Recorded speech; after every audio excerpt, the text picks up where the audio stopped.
The contract in front of him was worth $2 billion.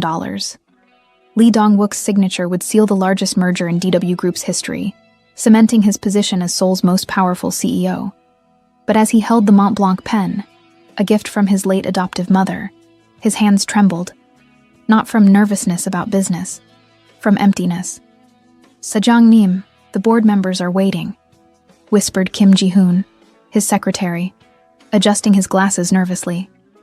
Through the floor-to-ceiling windows of the 52nd floor, Seoul stretched below like a circuit board of ambition. At 47, Dong-wook had conquered every mountain the corporate world could offer. Yet tonight, watching other couples through the glass at yet another charity gala, he realized he had built an empire on quicksand.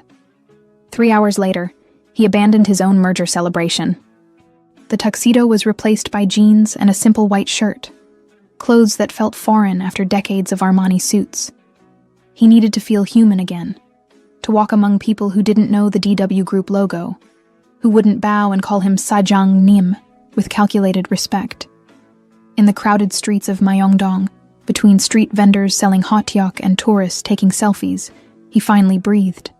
Then fate collided with him literally. Lost in thought at a crosswalk, he didn't see the traffic light change. The impact was soft but decisive. She stumbled. He instinctively caught her.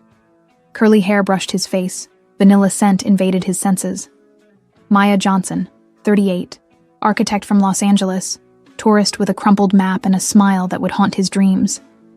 "Oh God, I'm so sorry," she said in English, and he answered in the same language, his accent polished from years of international negotiations. She didn't know who he was. She didn't recognize the face from Forbes' Korea covers. To her, he was just a kind Korean man who helped when she needed it.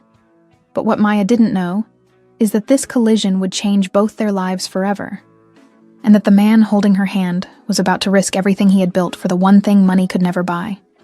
If you believe that true love can overcome any social barrier and want to discover whether a Korean billionaire and an American architect can defy an entire society's expectations, subscribe to our channel for more inspiring international love stories that prove the heart knows no boundaries. Maya studied the crumpled map in her hands, her architect's precision frustrated by Seoul's labyrinthine streets. 3 days into her solo trip, a therapeutic escape after discovering Marcus's betrayal, and she still felt like Alice in a neon-lit wonderland. The divorce papers were signed. The life she'd built in Los Angeles was in ruins. But Korea felt like a blank canvas, where she could rediscover who Maya Johnson really was. "Excuse me, do you speak English?" she asked a passerby, who smiled apologetically and hurried away. The language barrier felt like a protective cocoon. Nobody here knew about her failed marriage. Nobody looked at her with pity. That's when she collided with destiny. The man who caught her had gentle eyes that seemed to carry their own weight of sadness. His Korean accent was barely noticeable when he said, "Are you hurt?" "I'm sorry, I wasn't paying attention." No, it was totally my fault," Maya laughed, brushing off her sundress. "I was staring at this map like it held the secrets of the universe. I'm Maya, by the way. Maya Johnson." "Dong-wook," he replied, and she noticed he hesitated slightly, as if wanting to add something more. "Let me buy you coffee to apologize. There's a good place nearby. Traditional, not touristy." Something in his voice made her accept. Maybe it was the way he didn't look at her with the awkward curiosity she'd grown accustomed to as a black woman in homogeneous spaces. Or perhaps it was how he seemed as lost as she felt, despite clearly being local. But neither of them knew that Park Sung-min's photographer was already documenting everything from across the street, waiting for the perfect shot that would soon turn their innocent meeting into front-page scandal. The cafe Dong-wook chose was hidden in Insadong's winding alleys, where wooden hanok houses defied the glass towers of modern Seoul. Maya fell in love immediately. Low tables, cushions on the floor, the aroma of freshly ground beans mixed with traditional incense. "This place has been here for 40 years, Dong-wook explained, ordering in rapid Korean. My mother brought me here when I was young." Maya caught the hesitation. "Your mother?" "Adoptive mother. She passed away 5 years ago." His fingers unconsciously traced the rim of his coffee cup. She taught me that the best relationships happen in simple places, away from complications. I understand complicated. Maya wrapped her hands around the warm ceramic. I just got divorced. Found out my ex-husband was cheating with his business partner. 10 years of marriage down the drain because I wasn't exciting enough for his taste. Dong-wook looked up sharply. Any man who would betray you doesn't deserve to breathe the same air as you. The intensity in his voice surprised them both. Maya felt a flutter she hadn't experienced in years. When was the last time someone defended her with such conviction? "What do you do?" she asked, trying to lighten the mood. Another hesitation. "Business. Import and export. Nothing too exciting." The lie tasted bitter in his mouth, but the alternative, revealing he was one of Korea's most powerful men, would change everything. For the first time in decades, someone was talking to him as just Dong-wook, not the CEO of DW Group. "And you? Besides being an architect who gets lost in Seoul?" Maya laughed. "I design sustainable buildings back home. Nothing as grand as these." She gestured toward the window, where traditional architecture mixed with glass modernity. "But I love creating spaces where people feel safe, at home." Something shifted in Dong-wook's chest. When was the last time he felt at home anywhere? But what Maya couldn't see was Kim Ji-hoon frantically calling his boss's phone from the DW Group building, where a $2 billion contract awaited a signature that wouldn't come tonight. "So you've never tried Korean barbecue?" Dong-wook couldn't hide his mock horror as they walked through Myeongdong's busy night market. 3 hours had passed like minutes in that cafe, and neither wanted the evening to end. "I'm embarrassing myself as a tourist, aren't I?" Maya grinned, dodging a group of teenagers taking selfies. Back home, Korean food meant the place on Wilshire Boulevard that probably wasn't even Korean. "This is a cultural emergency. Come." He guided her toward a small restaurant where the ajumma behind the counter beamed at them with grandmotherly approval. As they sat at a low table, Dong-wook ordered in Korean, his formal business tone replaced by something warmer, more playful. Maya watched him interact with the restaurant owner, respectful, kind, but clearly comfortable in a way that suggested this wasn't an act for her benefit. "You're not really import-export, are you?" she asked suddenly. Dong-wook's chopsticks paused midway to his mouth. "What makes you say that?" "Your hands. They're soft, like someone who works at a desk. And that watch..." She nodded toward his wrist, where his Patek Philippe caught the restaurant's warm light. "That's not exactly what I'd expect from someone in shipping." Panic fluttered in his chest. "I do well for myself." "I'm not interrogating you," Maya said gently. "We all have things we'd rather not discuss with strangers. God knows I've got my share of secrets." The relief in his eyes was palpable. Here was someone offering him space to be incomplete, imperfect. When was the last time someone had given him that gift? As they shared kimchi and bulgogi, Maya told him about her architecture projects, her voice lighting up when she described designing a community center in East LA. Dong-wook found himself leaning forward, fascinated by her passion for creating spaces that served people rather than profit. "And you?" she asked. "What made you choose business?" The question struck deeper than she realized. How could he explain that at 25, he'd chosen corporate success over family tradition, earning Madame Choi's devastating rejection? How could he tell her that every deal, every merger, every billion one earned was an attempt to fill a void that kept growing larger? "Sometimes we choose our paths," he said finally. "Sometimes they choose us." Maya recognized the weight in those words. The same weight she carried from her failed marriage, from years of compromising herself for someone else's vision of who she should be. But neither of them noticed Park Sung-min's associate photographing them from across the street, documenting every shared laugh, every moment of unconscious intimacy that would soon weaponize their innocent connection.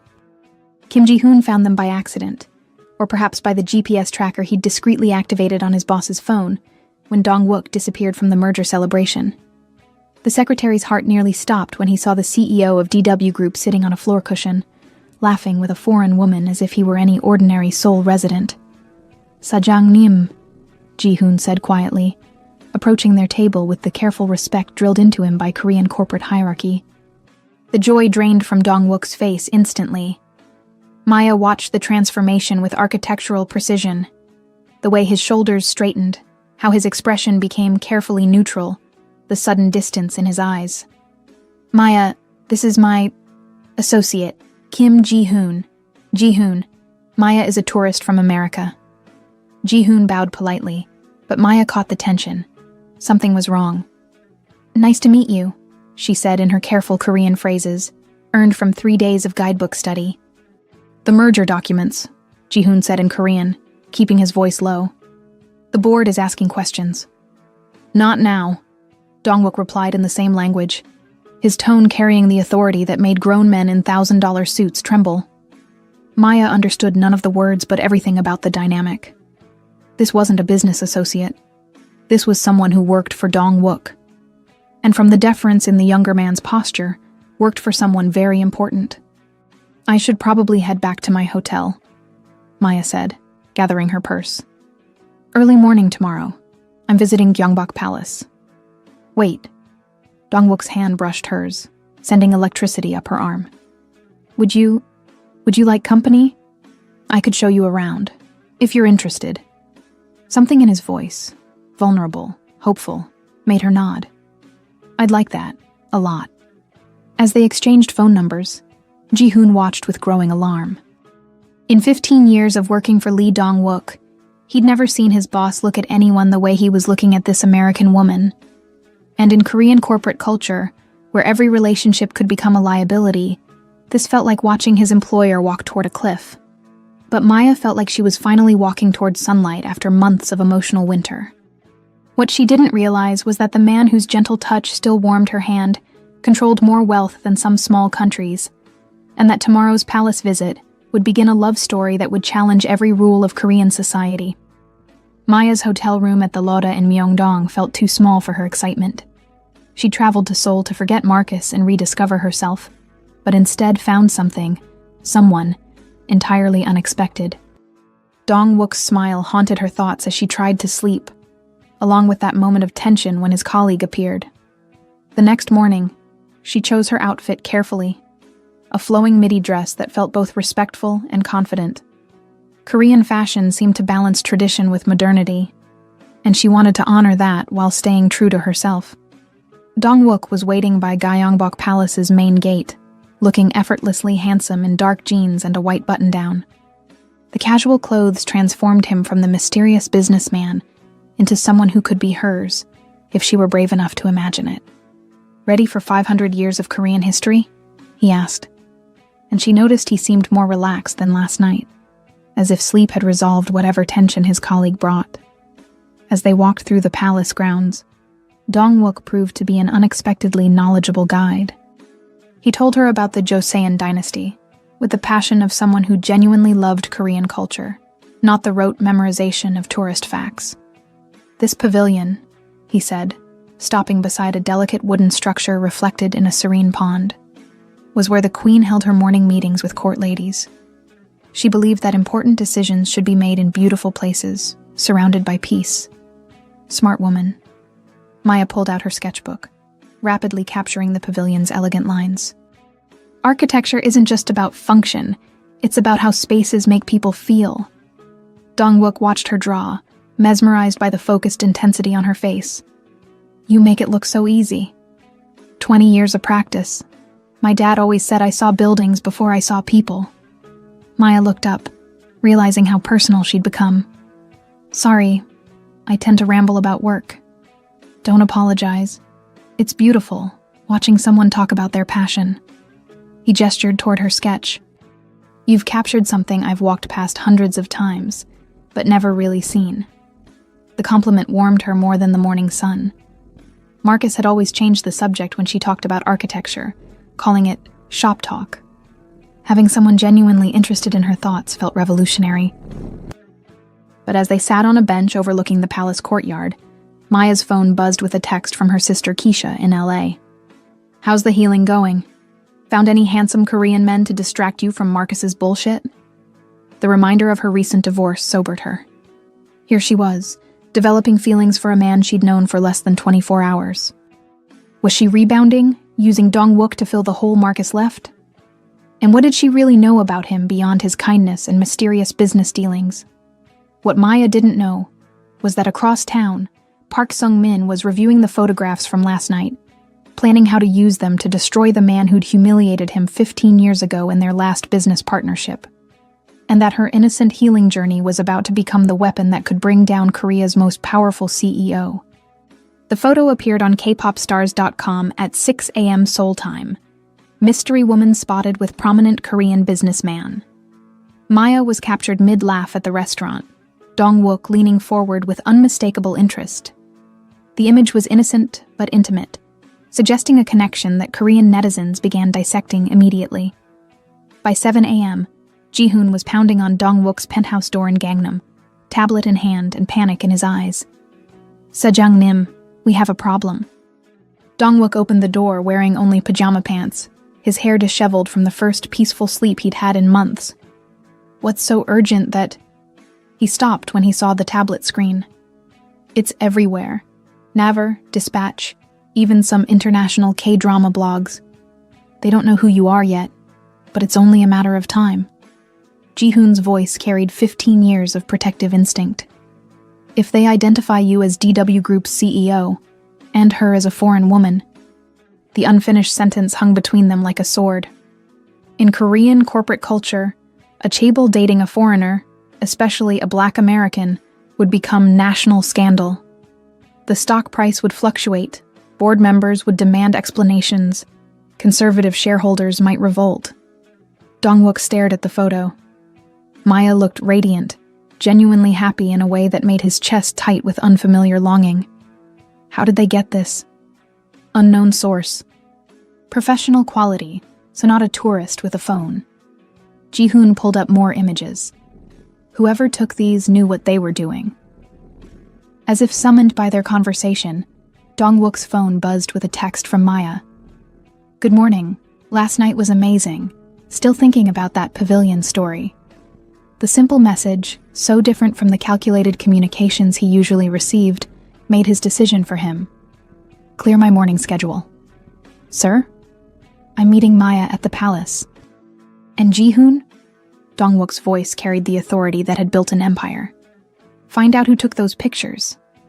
At Gyeongbok Palace, Maya was sketching the changing of the guard ceremony when Dong-wook arrived, looking uncharacteristically tense. "Everything okay?" she asked, noting the rigid set of his shoulders. "There's something I need to tell you." He sat beside her on the stone steps, choosing his words carefully. "My work situation is more complicated than I let on." Maya's heart sank. Was he married? Did he have a girlfriend? Complicated how? But before Dong-wook could answer, a young Korean woman approached nervously. "Excuse me, aren't you the lady from the internet? The one dating the mystery man?" Maya's confusion was genuine. "I'm sorry, what internet?" The woman showed her phone screen, and Maya's world tilted. There she was, laughing with Dong-wook, looking like a woman falling in love. The Korean comments were indecipherable, but the tone felt ominous. "I don't understand," Maya whispered, looking between the phone and Dong-wook's pained expression. But what she was about to understand would shatter everything she thought she knew about the kind, mysterious man who'd made her feel alive again, and force her to confront whether their connection was real or just another lie in her series of romantic disasters. "We need to talk, privately." Dong-wook's voice carried an urgency that made Maya's stomach clench. They left Gyeongbok Palace quickly, ignoring the curious stares from other tourists who'd seen the viral photos. In his car, a modest Hyundai that seemed inconsistent with his expensive watch, Maya studied his profile as they drove through Seoul traffic. "Are you going to tell me what's really going on?" Dong-wook pulled into the parking lot of a small coffee shop in Hongdae, far from the corporate towers of Gangnam. The distance felt deliberate, like he was taking her somewhere his real world couldn't reach. "Before I explain about those photos, I need to know something about you." He turned to face her, his expression serious. "Your divorce, how recent was it?" The question caught Maya off guard. "Final papers were signed 6 weeks ago. Why? And you came to Korea alone to figure out who I am without Marcus, to heal." Maya's defensive walls rose automatically. Are you asking if I'm rebounding? If you're just some distraction from my failed marriage? I'm asking if you're capable of handling the truth about who I really am. The gravity in his voice scared her. Try me. Dong-wook took a breath that seemed to require courage. My name is Lee Dong-wook. I'm the CEO of DW Group, one of Korea's largest conglomerates.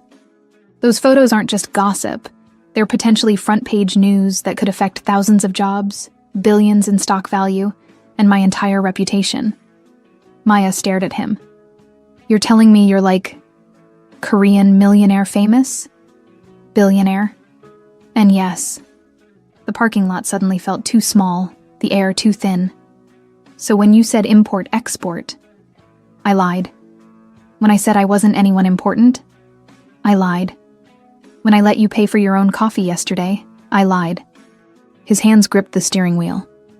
But when I said I was falling for you, that was the first true thing I've said in years. Maya's architect mind processed the information in structural terms. Everything she thought she'd built with this man was constructed on false foundations. How do I know this isn't another lie? How do I know you're not just some rich guy who gets his kicks pretending to be normal with naive tourists? Because no one has ever made me want to be normal before. The raw honesty in his voice cracked something in her chest. But Marcus had been charming too, had made her feel special right up until she discovered his betrayal. I need time to process this, Maya said quietly. And I need to know, are there paparazzi following us right now? Dong-wook nodded grimly. Probably. Maya looked around the parking lot with new eyes. Any of those cars could contain photographers. Any of those people could be documenting her emotional breakdown for tomorrow's headlines. But what neither of them saw was Park Sung-min's sedan parked across the street, where he was personally overseeing the next phase of his revenge. The phase where Maya Johnson's presence in Dong-wook's life would become the weapon that finally destroyed his old business partner's empire. I need to show you something. Dong-wook's text arrived at Maya's hotel at 8 p.m., followed by another. If you still want to understand who I really am, meet me at Gyeongbok Palace's North Gate. Come alone. Maya stared at her phone. Every rational instinct screamed danger.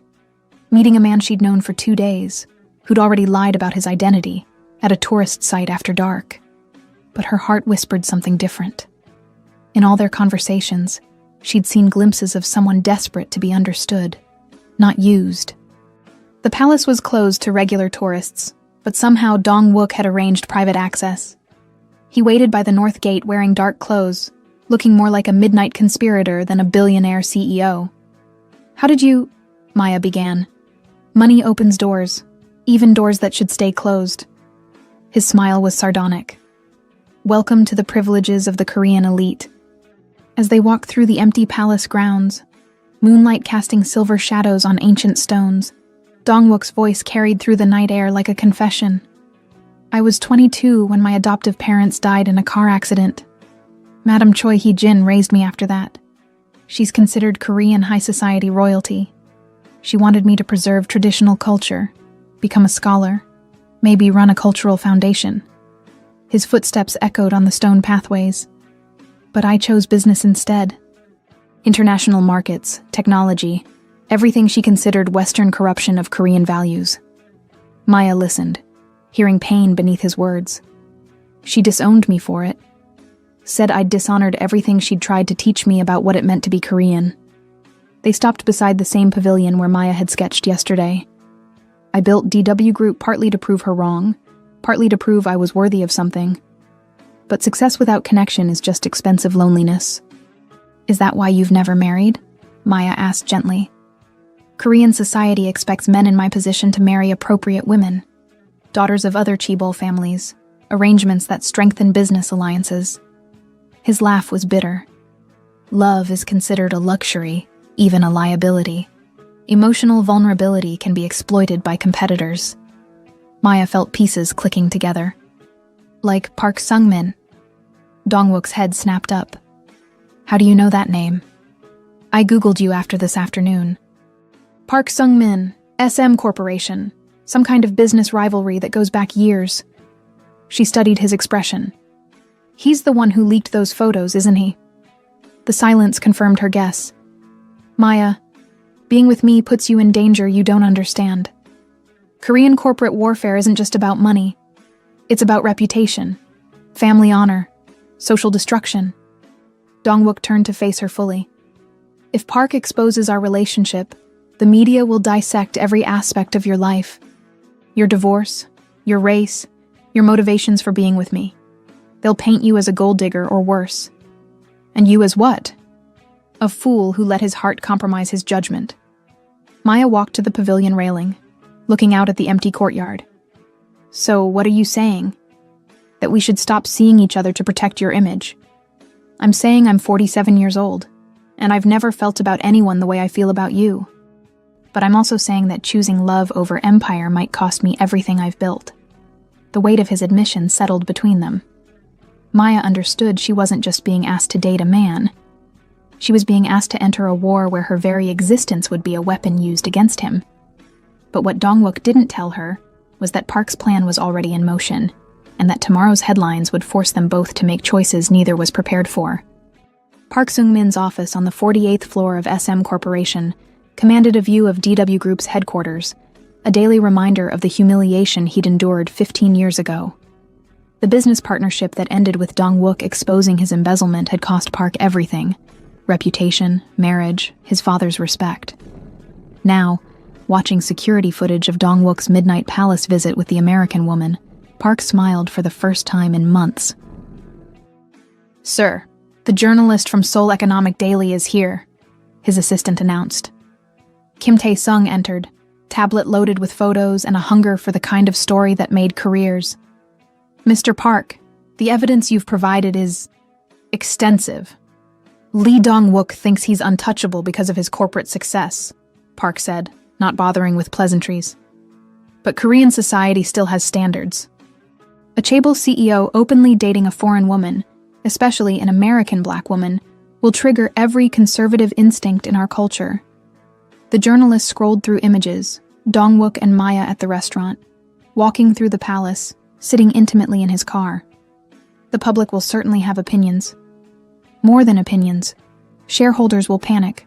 Board members will question his judgment, and I'll be positioned to acquire DW Group's assets when his empire crumbles. Park's voice carried 15 years of calculated revenge. At DW Group headquarters, Ji-hoon burst into Dong-wook's office without knocking, a breach of Korean corporate protocol that signaled emergency. "Sejong Nim, Seoul Economic Daily is running a front-page story tomorrow. Billionaire CEO's foreign romance, love or corporate liability." Ji-hoon's hands shook as he handed over the advance copy. Dong-wook's blood turned to ice as he read the article. They had detailed his net worth, Maya's recent divorce, speculation about her motivations, and quotes from anonymous corporate insiders questioning his fitness to lead a major Korean company. How bad is this? The stock market will react immediately. Conservative shareholders are already calling for an emergency board meeting, and sir... Ji-hoon hesitated. They have photos from last night at Gyeongbok Palace. The private moment Dong-wook thought he'd protected was splashed across the newspaper like evidence in a trial. Maya's face in the moonlight, his hand touching her shoulder. The intimacy that felt sacred now exposed for public judgment. Find Maya. Warn her before this goes live. Dong-wook's voice carried the authority of a man who'd built empires, but his hands trembled as he reached for his phone. At the Lotte Hotel, Maya was finishing her morning coffee when her phone exploded with notifications. The hotel lobby suddenly felt hostile as guests began recognizing her face from their tablets and smartphones. "Miss Johnson." A young Korean woman approached with predatory friendliness. "I'm from KBS News. Could we get a statement about your relationship with Lee Dong-wook?" Maya's coffee cup clattered to the floor. The lobby spun as she realized every person was staring at her, some taking photos, others whispering behind their hands. But what Maya didn't know was that this was only the beginning, that Park Seung-min's war against Dong-wook would force her to choose between love and survival in a country where her very existence had become a scandal. The headlines screamed from every newsstand in Seoul: chaebol scandal, DW Group CEO's American affair shocks Korea. Maya's photo was everywhere, walking with Dong-wook, sketching at the palace, even an old Facebook picture from her Los Angeles architecture firm that someone had somehow accessed. In her hotel room, Maya watched Korean news channels dissect her life with surgical precision. Though she couldn't understand the rapid Korean, the tone was unmistakably judgmental. Her phone hadn't stopped ringing. Reporters, bloggers, even what sounded like angry Korean citizens who'd somehow gotten her number. "Maya, don't leave your room." Dongwook's voice on the phone carried exhaustion and desperation. "I'm sending Ji-hoon to get you. We need to move you somewhere safe." "Safe from what? I'm just a tourist who had coffee with a man." But even as she said it, Maya could see the crowd gathering outside the hotel through her 8th-floor window. "You're not just anything anymore. You're the foreign woman who seduced Korea's most eligible bachelor. You're the American who compromised a chaebol's judgment. In conservative Korean society, you represent everything they fear about Western influence." The words hit Maya like physical blows. "I didn't seduce anyone. I didn't even know who you were. The media doesn't care about truth. They care about narrative. And the narrative is that you're either a gold digger or I'm having a midlife crisis that's compromising shareholder value." Maya sank into the hotel room chair. "My sister called from LA. The story made international news. My firm's phone is ringing with reporters asking about my secret relationship with Korean royalty. I'm getting you out of Seoul." "No." Maya's voice surprised her with its strength. "I won't run from this. I came to Korea to rediscover who I am, not to hide from racist bullshit in another country." The silence on the phone stretched until Dong-wook spoke quietly. "Do you have any idea what you're choosing to fight?" Maya looked out at the crowd below, at the photographers with telephoto lenses, at the conservative protesters holding signs she couldn't read, but whose anger was universal. "I'm choosing to fight for the right to fall in love with whomever I want." But across town, Park Sung-min was already implementing Phase 2 of his plan. The phase where Maya's courage would be tested beyond anything she could imagine, and where Dong-wook would have to choose between his empire and his heart in front of the entire nation. 20 minutes later, Ji-hoon arrived at the hotel's service entrance with a black van and 2 bodyguards. As they spirited Maya away from the media circus, she caught a glimpse of herself on the lobby's television screen and realized she was no longer Maya Johnson, architect from Los Angeles. She was now the American woman who'd brought scandal to Korean high society, and nothing would ever be the same. The phone call came at dawn. Madame Choi Hye-jin's voice carried across the line with the authority of 7 decades, and the cold precision that had made her Seoul's most feared social arbiter. "Dong-wook, come to the house, now." The Choi family estate in Gangnam existed outside time, traditional architecture maintained with obsessive precision, gardens that had been manicured for generations, rooms where Korea's most powerful decisions were made over tea ceremonies that looked simple but carried the weight of empire. Dong-wook hadn't been inside these walls since the day Madame Choi disowned him 25 years ago. Now, walking through hallways lined with ancestral portraits, he felt like the scared young man who'd once begged for her approval. "Sit." Madame Choi gestured toward a floor cushion across from her traditional tea table. At 71, she remained formidable. Silver hair pulled into an elegant bun, hanbok in muted grays that somehow managed to look more expensive than any Western designer dress. The tea ceremony proceeded in silence. Every movement carried meaning in Korean culture. The temperature of water, the selection of cups, the rhythm of pouring. Dong-wook waited, remembering lessons about patience and respect that this woman had beaten into him decades ago. "You have brought shame to everything I taught you about being Korean." Madame Choi's first words cut like traditional blades. Sharp, precise, intended to wound. "Helmoni, please let me explain. You will address me properly." Her eyes flashed. "I am Madame Choi to you. You forfeited the right to call me grandmother when you chose Western business over Korean values." Dong-wook bowed his head. "Madame Choi, I understand you're disappointed, but..." "Disappointed?" She laughed, a sound like breaking crystal. "The entire Korean corporate world is questioning your fitness to lead. Conservative shareholders are demanding your resignation. The woman is black, American, recently divorced. Everything our society considers inappropriate for a man in your position. Her name is Maya, And she's the first person in 25 years who makes me want to be better than my bank account. Sentiment. Western nonsense that compromises judgment. Madame Choi poured tea with movements that remained elegant despite her anger. I raised you to understand that personal desires must serve social stability. Your marriage should strengthen Korean culture, not challenge it. Like your marriage did? The cup in Madame Choi's hand paused mid-raise. In the silence, Dong-wook realized he'd crossed a line that couldn't be uncrossed. You know nothing about my marriage. I know you married grandfather for political alliance, not love. I know you spent 40 years in an arrangement that looked perfect from outside, but felt empty within. Is that what you want for me?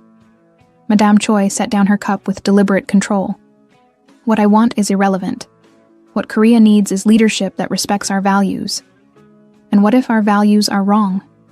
The question hung between them like heresy. In traditional Korean society, questioning cultural values was tantamount to treason against ancestors, against the social harmony that had sustained the nation for millennia.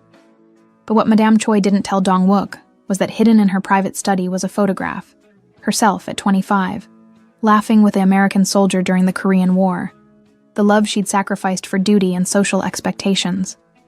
And what Dong-wook didn't know was that his rebellion was forcing her to confront the choices that had defined her entire life.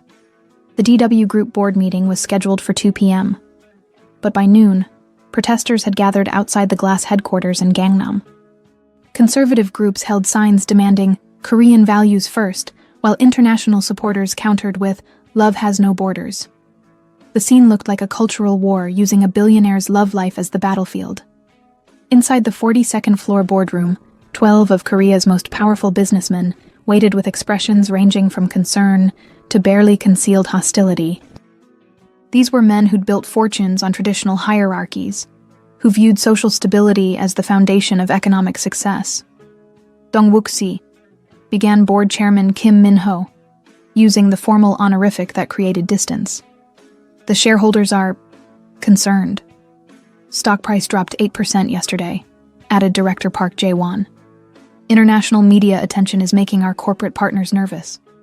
Dong-wook stood at the head of the conference table, looking out at the protesters below. Are we discussing business performance or social prejudice? We're discussing leadership judgment, Kim Min-ho said carefully. A CEO's personal choices affect corporate stability.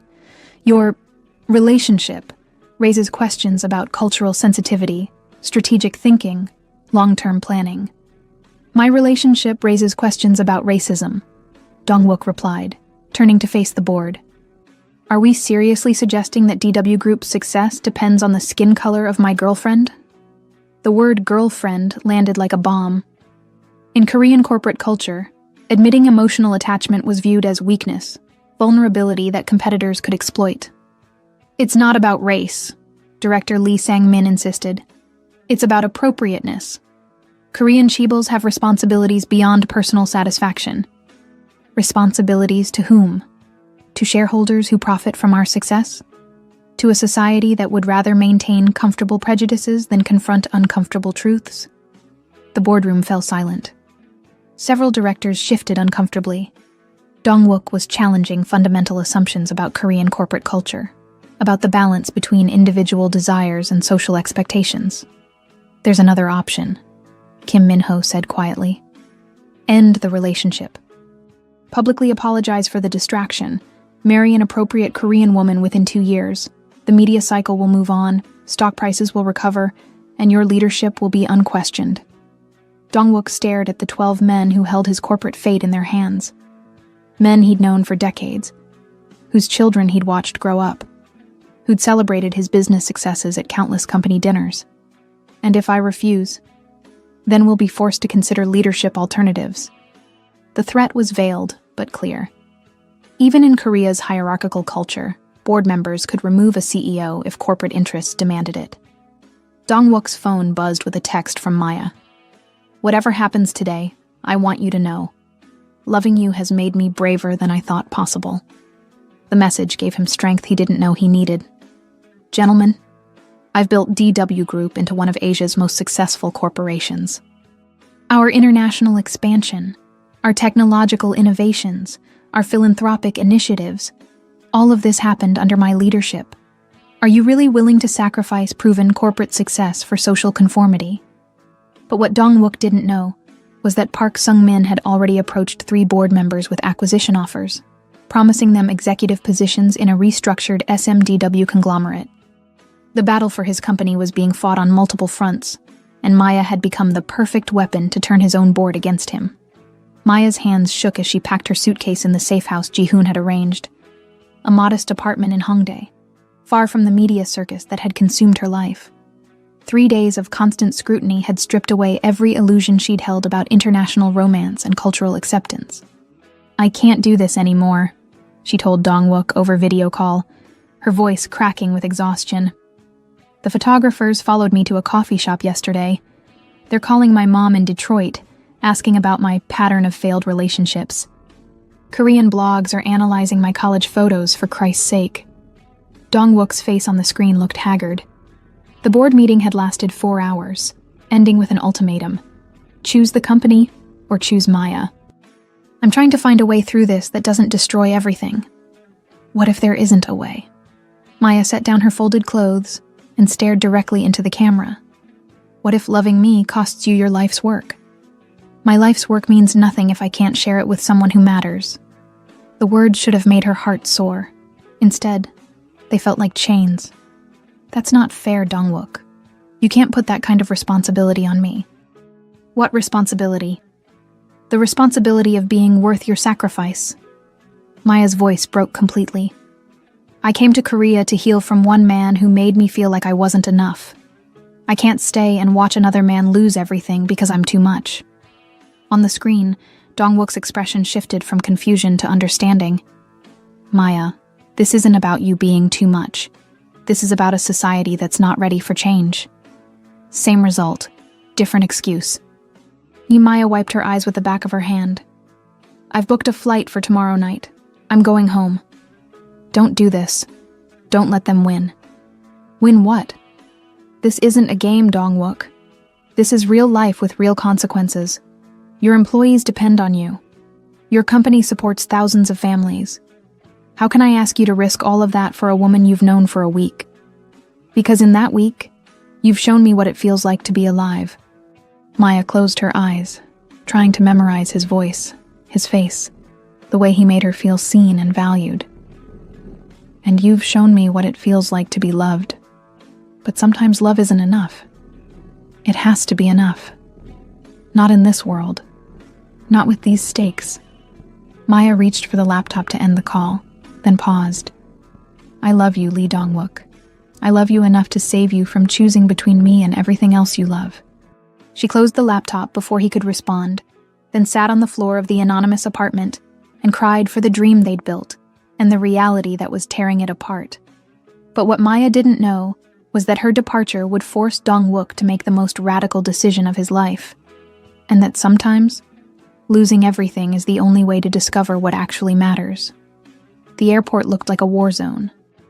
Incheon International's departure terminal buzzed with photographers, journalists, and curious onlookers who'd come to witness the American woman's retreat from Korean high society.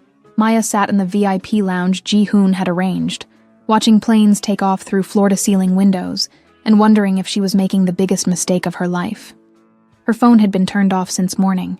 The constant calls from media outlets, from her architectural firm, from friends back home who'd seen the international coverage, had become unbearable. The only person she wanted to hear from was the one person she couldn't talk to without losing her resolve. "Miss Johnson?" A young Korean woman approached nervously. "I'm sorry, Park from Seoul Daily. Could I ask you a few questions before you leave?" Maya looked up, recognizing the hungry expression of a journalist sensing career-making story. "No comment. People are saying you're running away because the relationship wasn't real, that you were only interested in Mr. Lee's money." The accusation hit like a physical blow. Maya had endured a week of character assassination, but hearing it directly felt different. "People can say whatever they want. I know the truth." "And what is the truth?" Maya considered the question. What was the truth about falling in love with a billionaire CEO while recovering from divorce? What was the truth about finding connection with someone whose world was so different from hers that their very relationship became international news? The truth is that love is complicated enough without adding billions of dollars and cultural prejudice, Maya said finally. The truth is that sometimes protecting someone you love means letting them go. At DW Group headquarters, Dong-wook stared at his computer screen displaying Maya's flight information. Departure at 11:47 p.m. on Korean Air Flight 012 to Los Angeles. 7 hours to decide whether to let her leave or fight for something that might destroy everything he'd built. Sir? Ji-hoon entered without knocking, a practice that had become routine during this crisis. The board has called another emergency meeting for tomorrow morning. Chairman Kim is drafting your resignation letter. Let them draft whatever they want, Dong-wook said, without turning from the screen. I'm going to the airport. Sajangnim, if you make a public scene at Incheon, the media coverage will be devastating. Stock prices will plummet, shareholders will revolt, and the board will have everything they need to remove you immediately. Dong-wook finally turned to face his secretary, his closest friend, the man who'd protected him through 15 years of corporate warfare. Ji-hoon, what would you do? If it were your wife, if the woman you loved was walking away to protect you from your own choices, what would you do? Ji-hoon adjusted his glasses, a nervous habit that emerged only during the most difficult moments. I would probably do something very stupid and very romantic and very Korean. Like what? Like the grand gesture that proves love matters more than social expectations. Like the sacrifice that demonstrates commitment beyond words. Like the choice that forces everyone else to decide what they really believe about love and acceptance and change. Dong-wook stood, reaching for his coat. Call the media. Tell them Lee Dong-wook will be making a statement at Incheon International Airport tonight at 11 p.m. Sir, are you sure about this? I've never been more sure of anything in my life. But what neither of them knew was that Park Sung-min had already leaked information about Maya's departure flight to maximize media coverage, planning to humiliate Dong-wook one final time as his empire crumbled. The airport confrontation would be broadcast live, forcing both Maya and Dong-wook to make their choice in front of the entire world. The scene at Incheon International Airport was unprecedented. News crews from major Korean networks, international correspondents, social media influencers, and hundreds of curious citizens gathered in the departure terminal like witnesses to a cultural moment that would define modern Korea's relationship with tradition and change. Maya sat in the first-class lounge, 30 minutes before boarding, when Ji-hoon appeared beside her table. Miss Johnson, please don't get on that plane. Maya looked up from her untouched coffee. Why not? Because my boss is about to do something that will either be remembered as the most romantic gesture in Korean corporate history, or the most expensive mistake a chaebol has ever made. Before Maya could respond, every television in the lounge switched to breaking news coverage. There, walking through Incheon's main terminal surrounded by security and journalists, was Lee Dong-wook. Not the polished CEO in $1,000 suits, but a man in jeans and a simple white shirt, looking simultaneously terrified and determined. Oh God, Maya whispered. What is he doing? The press conference was hastily arranged near Gate 12, close enough to Maya's departure gate that she could see the crowd gathering from the lounge windows. Korean reporters shouted questions in rapid succession, while international media documented what was clearly a pivotal moment. Ladies and gentlemen, Dong-wook began in English, his voice carrying through the terminal's sound system. I am Lee Dong-wook, CEO of DW Group. I've called this press conference to address the speculation about my personal life and to make a statement about the future. Maya's heart stopped. Was he about to publicly apologize for their relationship? Announce his engagement to an appropriate Korean woman? Save his empire by sacrificing their love? 3 weeks ago, I met an American architect named Maya Johnson. She was lost in Seoul with a tourist map, trying to find her way through a city that probably seemed as foreign to her as authentic emotion has seemed to me for the past 25 years. The terminal fell silent, except for camera clicks and the distant sound of flight announcements. Maya didn't know who I was. She didn't care about my net worth, my corporate title, or my social position. She treated me like a human being who was worth getting to know, not a balance sheet to analyze or a connection to exploit. In the lounge, Maya pressed her hands to the window, tears streaming down her face. Korean society has taught me that a man in my position should choose a wife who enhances corporate stability, who represents traditional values, who fits comfortably into established social hierarchies. But Korean society has also taught me about loyalty, honor, and fighting for what matters most. Park Sung-min watched from his office across town, realizing his plan was backfiring in ways he couldn't have predicted. Today, the board of DW Group gave me an ultimatum. Choose the company or choose love. And I realized that a company built on the foundation of denying love isn't worth preserving. Maya gasped, understanding what he was about to do. Effective immediately, I am resigning as CEO of DW Group. I am liquidating my personal assets and establishing a foundation for international cultural exchange, because I believe Korea's future depends on opening our hearts to the world, not closing them in fear. The crowd erupted. Reporters shouted follow-up questions. Shareholders watching on television probably panicked. And somewhere in Gangnam, Madame Choi was either horrified or secretly proud. But Dong-wook wasn't finished. Maya Johnson, if you're watching this, I love you. Not because you're convenient or appropriate or safe, but because you make me want to be the man I was always meant to become. And if you'll have me, I'd like to spend the rest of my life proving that some things matter more than empires. The terminal security announced final boarding for Korean Air Flight 02 to Los Angeles. Maya looked at her boarding pass, then at the television screen, where the man she loved was sacrificing everything for her, then at Ji-hoon, who was watching her with hopeful expectation. What happens now? She asked quietly. Now you decide whether love is worth the risk, Ji-hoon replied. And suddenly, Maya knew that the architecture of her life had been rebuilt entirely in the space of 3 weeks. Park Sung-min's office fell into chaos as his carefully orchestrated revenge collapsed in real time. The stock market was reacting, but not as he'd predicted. DW Group's shares dropped initially, then began climbing as international investors saw opportunity in a company led by someone brave enough to choose love over social conformity. "Sir, the acquisition offer," his assistant began nervously.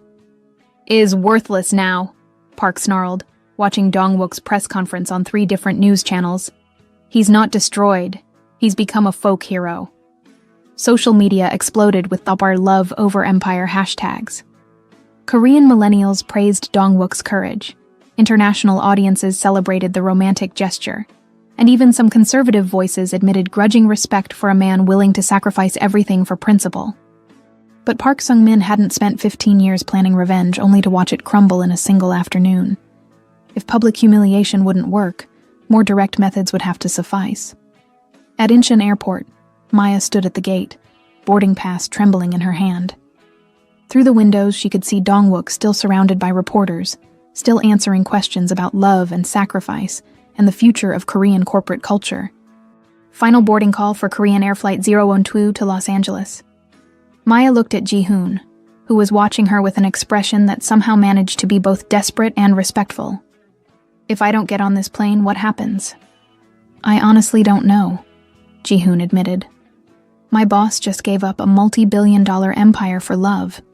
We're in uncharted territory. And if I do get on the plane, then he'll probably spend the rest of his life wondering if he made the right choice." Maya closed her eyes, thinking about Marcus, about the divorce that had brought her to Korea, about the woman she'd been 3 weeks ago who was afraid to trust her own heart. That woman would get on the plane. That woman would choose safety over risk, would protect herself from potential pain by avoiding potential joy. But that woman had never been loved the way Dong-wook loved her, completely, recklessly, without calculation or reservation. "Ji-hoon, can you get me through security?" "To where?" "To your boss." Ji-hoon's smile could have powered the entire airport. The crowd parted like water as Maya walked through Incheon's departure terminal, Ji-hoon clearing a path with quiet authority. Every camera turned toward her. Every reporter recognized the woman at the center of Korea's most talked-about romance. The clicking of photography equipment sounded like rainfall as she approached the makeshift press conference area.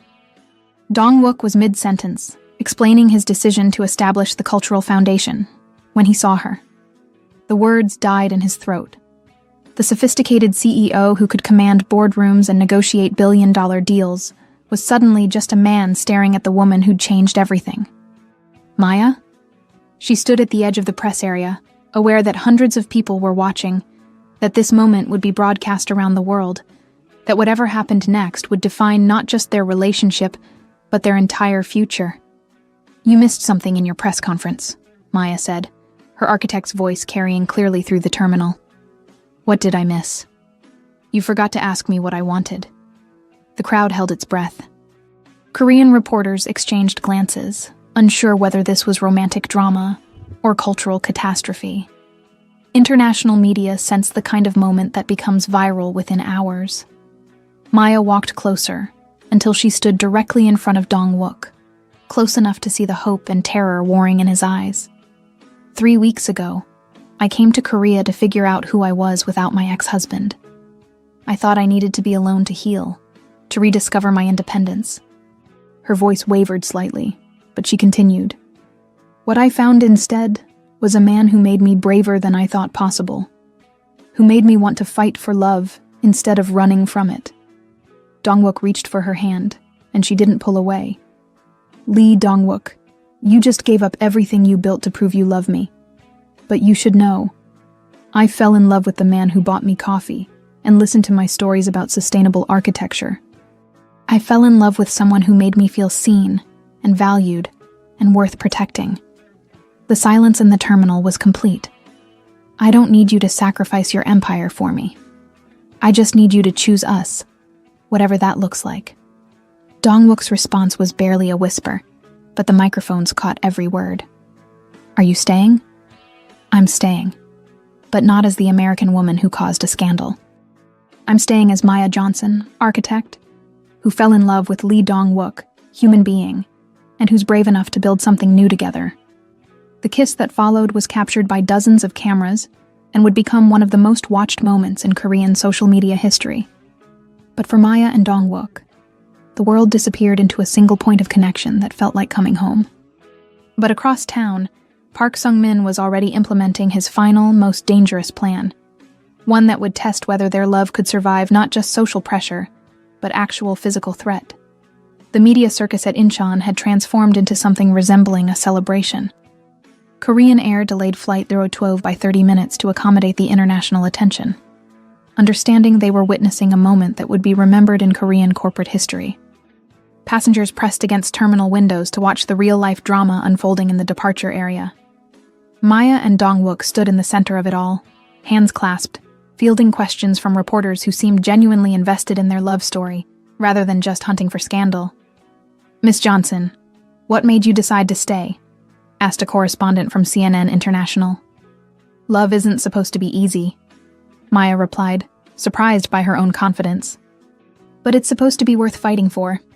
And this man is worth fighting for. Mr. Lee, do you regret resigning from DW Group? This from a Korean business reporter, who looked like he was documenting the end of an era. I regret waiting 47 years to prioritize what actually matters, Dong-wook answered. Building a company is an achievement. Building a life with someone you love is a legacy. Ji-hoon watched from the sidelines, fielding calls from board members, shareholders, and media outlets around the world. The resignation had sent shockwaves through Korean corporate culture, but the public response was overwhelmingly positive. Social media campaigns supporting interracial love were trending. Young Koreans were sharing stories of their own cross-cultural relationships, and several major companies had issued statements supporting workplace diversity. Sajang-nim, Ji-hoon approached carefully, using the old honorific out of habit. I have updates from the office. I'm not CEO anymore, Ji-hoon, just Dong-wook. Right. Dong-wook C. The board has agreed to your terms for the Cultural Foundation. Your personal assets are being liquidated as requested, and legal has drawn up the foundation charter. Maya squeezed Dong-wook's hand. Are you sure about this? Giving up everything you've built? I'm not giving it up. I'm transforming it into something better. He turned to address the reporters still gathered around them.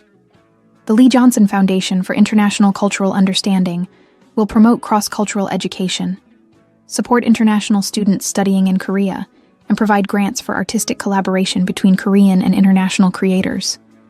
The name hit Maya like a physical blow. Lee Johnson Foundation? If you'll let me. If you'll help me run it. Maya felt tears threatening again. 3 weeks ago, she'd been a divorced architect, running from her failures.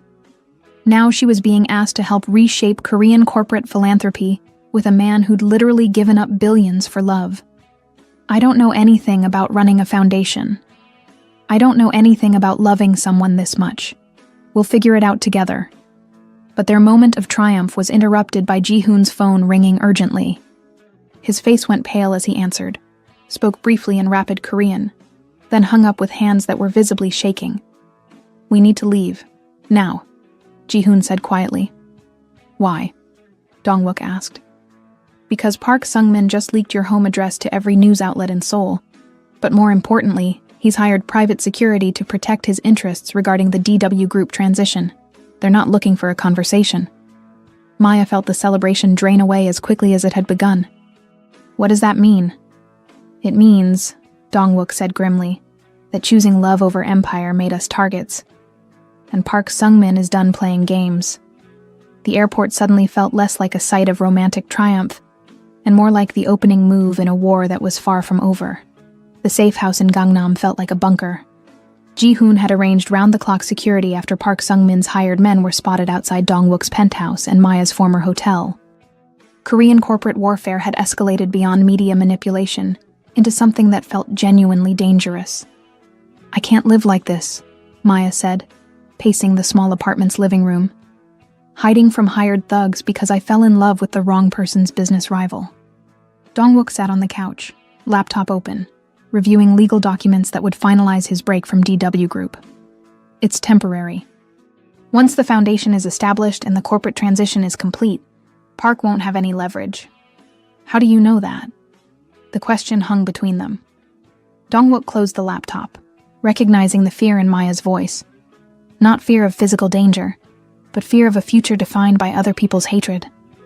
"I don't know that," he admitted. "I've been operating on faith that love is stronger than vengeance, that doing the right thing eventually wins. But I'm 47 years old, and I've spent most of those years believing that money and power could solve any problem." Maya sat beside him, close enough to feel his warmth, but far enough to study his profile. "What if Park never stops? What if this becomes our entire life? Security guards and safe houses and looking over our shoulders? Then we'll face it together." "That's not an answer, Dong-wook. That's a hope." Before he could respond, Ji-hoon entered with his phone pressed to his ear, speaking in urgent Korean. Maya had learned to recognize the tone, if not the words. Crisis management, damage control, the language of people trying to prevent disaster. "What now?" Dong-wook asked when Ji-hoon hung up. "Madam Choi wants to see you. Both of you. Tonight." Maya felt her stomach drop. "The woman who disowned you? The one who thinks I'm everything wrong with Korean society? She says it's urgent. And she specifically requested that Miss Johnson accompany you." Ji-hoon's expression was unreadable. "She's waiting at the family estate." Dong-wook stood, decision made. "We go." "Absolutely not," Maya said. "Walking into that house sounds like the perfect way to end up as casualties in a 25-year-old family feud." "Maya, Madame Choi is many things. Traditional, unforgiving, ruthless in her protection of Korean cultural values. But she's not violent, and she's not stupid." Dong-wook held out his hand. "If she's asking to see us together, it's because she has something to say that could change everything." Maya looked at his outstretched hand, at Ji-hoon's worried expression, at the security monitors showing armed men patrolling outside their building. Every instinct screamed that this was a trap, that walking into the mansion of a woman who'd already rejected Dong-wook once was asking for humiliation at best, danger at worst. But the same instincts had told her to get on the plane to Los Angeles, to run from love instead of fighting for it. And those instincts had been wrong. "If this gets us killed," Maya said, taking his hand, "I'm haunting you for eternity. If this gets us killed, I'll deserve it."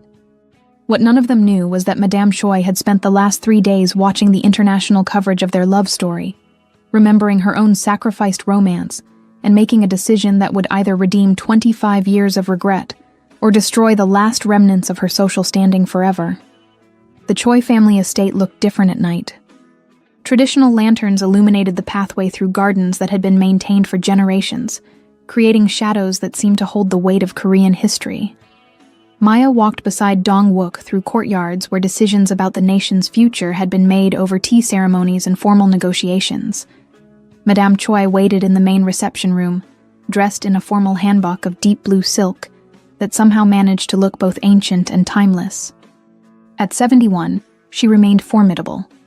Silver hair arranged in an elaborate traditional style, jade jewelry that caught the lamplight, an expression that revealed nothing of her intentions.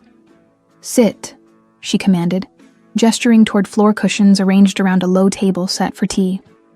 Maya followed Dong-wook's lead, attempting the respectful posture she'd observed in Korean dramas, aware that every gesture was being evaluated according to standards she barely understood. The tea ceremony proceeded in ritual silence. Madame Choi's movements were precise, elegant, weighted with significance that Maya could feel but not interpret. The only sounds were the whisper of silk against silk and the gentle percussion of ceramic on wood. "You have made quite a spectacle," Madame Choi said finally, addressing Dong-wook in English, a gesture that included Maya in the conversation rather than excluding her through language. "I have made a choice," Dong-wook replied carefully. "The same choice you made 25 years ago. Individual desire over social responsibility." Maya felt the tension in the room thicken. This was the conversation that had broken their relationship decades ago. The fundamental disagreement about tradition versus personal freedom that had defined both their lives since. With respect, Halmoni, Dong-wook used the intimate honorific deliberately. Social responsibility that requires denying love isn't social responsibility. It's social control. Madame Choi's cup paused halfway to her lips. "You address me as grandmother. You forfeit that right. I've forfeited many things lately, but I've gained something more valuable." The older woman's gaze shifted to Maya, studying her with an intensity that felt like judgment rendered visible. "And you, Miss Johnson, what have you gained by destroying a Korean family's harmony?" The question was clearly a test. Maya recognized the setup. Accept blame and appear weak, reject blame and appear arrogant. In Korean hierarchical culture, there might not be a correct answer for someone in her position. "I've gained the courage to believe I deserve love that doesn't require me to disappear," Maya said quietly. "And I've learned that harmony built on silence isn't really harmony at all." Something shifted in Madame Choi's expression. Surprise, perhaps, or recognition. "You speak boldly for someone who understands nothing of our culture." "I understand enough to know that every culture evolves or dies. And I understand that Dong-wook's love for me doesn't diminish his love for Korea. It expands it." The silence stretched until Madame Choi set down her teacup with deliberate precision. 47 years ago, I was in love with an American soldier. His name was James Morrison from Ohio. He was kind, intelligent, handsome in the way that made Korean girls forget their upbringing. Her voice carried no emotion, but her hands trembled slightly. My parents forbade the relationship. Korean society demanded I choose duty over desire. So I married a man I respected, but never loved. Spent 4 decades in an arrangement that looked perfect from outside, but felt empty within. Maya's heart stopped. Dong-wook stared at his adoptive mother, as if seeing her for the first time. "James wrote me letters for 10 years after I married. I kept them all, hidden in a box that I look at every year on the anniversary of our last meeting. I have wondered every day for 47 years what my life would have been if I had chosen love over approval." Madame Choi stood, walked to an antique cabinet, and returned with a small wooden box that looked ancient and well-handled. "These are James's letters. Love letters that I was too afraid to honor, too weak to fight for, too concerned with social expectations to treasure." She placed the box on the table between them. "Dong-wook, when you chose business over family tradition, I saw my own rebellion. When you choose love over corporate success, I see my own regret." Her voice finally carried emotion, decades of suppressed longing, of choices that couldn't be unmade. "I disowned you because you reminded me of everything I was too afraid to become." Tears ran down Maya's cheeks as she understood the magnitude of what was happening. This wasn't just about her and Dong-wook. This was about generations of Korean families choosing duty over happiness, tradition over truth, social harmony over individual fulfillment. "Are you saying," Dong-wook began, "I am saying that I spent 47 years regretting the love I didn't fight for.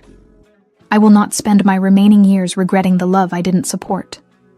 Madame Choi bowed her head toward Maya, a gesture of respect that defied every hierarchy in Korean culture. "Miss Johnson, if you will have me, I would be honored to welcome you into our family." The words hit Maya like absolution. The woman who'd represented every obstacle to their love was offering acceptance, understanding, redemption for choices that had defined decades of regret. "But more than that," Madame Choi continued, "I want to make an offer. The Choi Foundation has significant resources. We could partner with your Lee Johnson Foundation, combine traditional Korean cultural preservation with international understanding. Make something beautiful from the pain we've all carried." Maya looked at Dong-wook, saw the joy and disbelief warring in his expression, understood that they were being offered not just acceptance but purpose, a way to transform their love story into something that could heal other broken connections between tradition and change.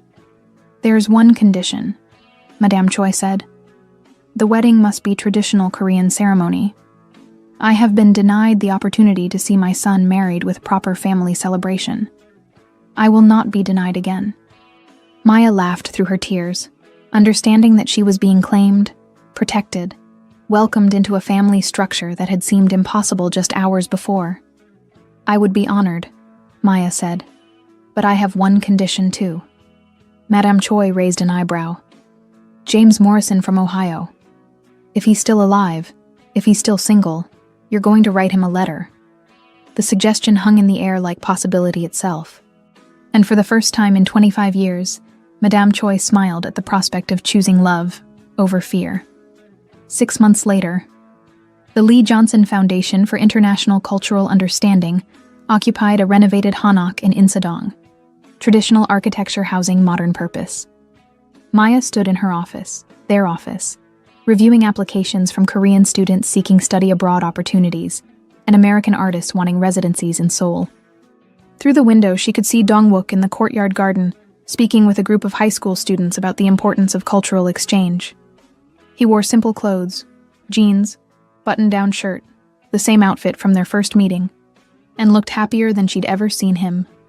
The foundation had exceeded every expectation.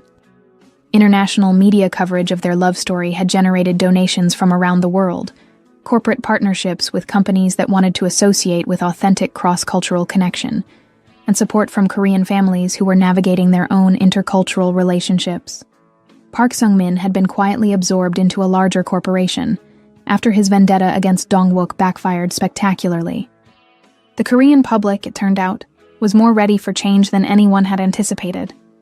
Their love story became a catalyst for conversations about tradition versus progress, about what it meant to be Korean in a global society, about whether love really did transcend cultural boundaries.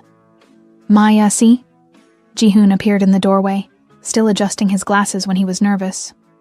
"The wedding planner is here for the final fitting discussion." Maya laughed. After 6 months in Korea, she'd learned that final was a flexible concept when it came to traditional Korean weddings. Madame Choi was determined to create the most beautiful, most meaningful, most perfectly orchestrated ceremony in Seoul's recent memory. "And," Ji-hoon added with barely contained excitement, "there's someone here to see Madame Choi." Through the office window, Maya watched an elderly American man walk slowly through the foundation's front gate. He moved with the careful dignity of someone in his 70s, wore a simple suit that had seen better years, and carried a small bouquet of flowers that looked like they'd been chosen with tremendous care. James Morrison from Ohio had received Madame Choi's letter after 47 years of silence. Maya watched Madame Choi emerge from the main building, saw the moment when two people who'd loved each other across impossible distances and decades of regret recognized each other despite the years that had changed everything except their essential selves. The conversation was too far away to overhear, but Maya could see the tears, the tentative smiles, the way they stood close enough to touch but far enough apart to respect the magnitude of the moment. Two people getting a second chance at the love they'd been too afraid to fight for the first time. Some stories, Maya whispered to herself, are worth waiting for. That evening, as Maya and Dong-wook walked through Myeongdong, the same streets where they'd first collided, she thought about the architecture of love. How relationships were built on foundations that had to be strong enough to support not just two people, but the weight of families, cultures, societies, histories that extended far beyond any individual romance. "Do you ever regret it?" she asked, as they stopped at the crosswalk where they'd first met. Giving up the empire for love? Dong-wook considered the question seriously. "I regret how long it took me to understand that an empire without love is just an expensive prison. But no, Maya. I've never regretted choosing you." They kissed at the crosswalk where their story began, surrounded by Seoul's neon lights and the constant motion of a city that was learning to balance tradition with change. Tourists walked past, some recognizing them from the international media coverage, others simply seeing two people in love in one of the world's great cities. At 47, Lee Dong-wook had discovered that his fortune meant nothing compared to the wealth of genuine connection. At 38, Maya Johnson had learned that the heart's architecture could be rebuilt stronger after being broken, that love was possible across any distance if both people were brave enough to build bridges instead of walls. Their foundation would go on to support thousands of international students, to facilitate cultural exchanges that changed how Korea viewed itself in relation to the world, to prove that love really could transcend social barriers when people were willing to fight for understanding instead of surrendering to fear. But on that night, walking through the streets where they'd first found each other, Maya and Dong-wook were simply two people who discovered that some collisions are really invitations to build something beautiful together. The story that began with a billionaire's emptiness and an architect's heartbreak had become a foundation for healing not just their own wounds, but the cultural divisions that kept people afraid of loving across difference. And sometimes, the most revolutionary act is simply refusing to let other people's fears define the limits of your own heart. If you found yourself believing in love that transcends all boundaries and wanting to see more stories about couples who dare to love boldly across cultures, subscribe to our channel for tales of romance that prove the heart truly knows no limits. Because the most beautiful love stories are the ones that remind us all what's possible when we choose courage over comfort.